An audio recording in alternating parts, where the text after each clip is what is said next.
दर्शकों, स्वागत है आपका गीता आज के संदर्भ में। हम चर्चा कर रहे हैं प्रथम अध्याय की। प्रथम अध्याय के 12वें से 19वें श्लोकों में शंखनाद का वर्णन है, लेकिन शंखनाद में भी कुछ बिंदु विचारणीय हैं। 12वें श्लोक में लिखा है, तस्य संजनयन हर्ष कुरु वृद्ध पितामह सिंहनादम विनद्युंचे शंख ददभो प्रतापवान। कौरवों में वृद्ध और प्रतापी भीष्म पितामह ने उस समय दुर्योधन के हृदय में हर्ष उत्पन्न करते हुए उच्च स्वर में सिंह की दहाड़ के समान शंखनाद किया। आप देखें, शंखनाद पितामह ने जो गर्जना की, लेकिन विपक्ष का हृदय विदीर्ण करने के लिए नहीं, अपितु दुर्योधन को हर्षित करने के लिए।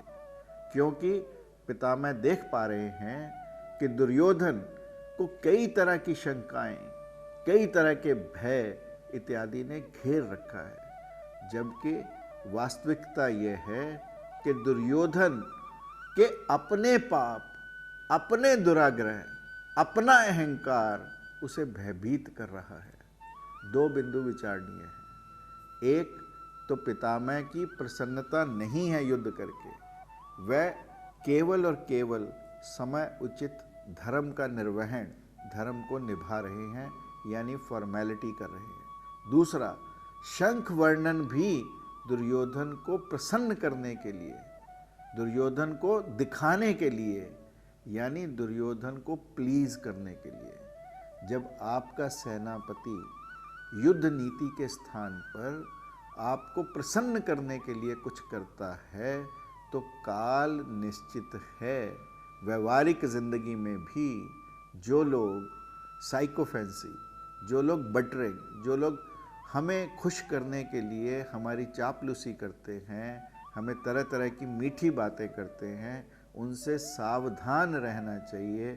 क्योंकि जीवन अपनी आत्मा से चलने के लिए है, अपनी आत्मा की आवाज़ को सुनकर चलने के लिए है, ना कि दूसरों की मीठी मीठी या आपको खुश करने वाली या आपको प्लीज़ करने वाली बातों को लेकर।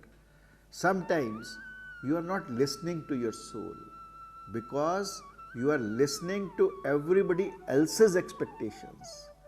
I say, trust your inner voice. You do not need to justify your feelings to anyone. Just trust guidance of your inner voice. It knows the best because it is you.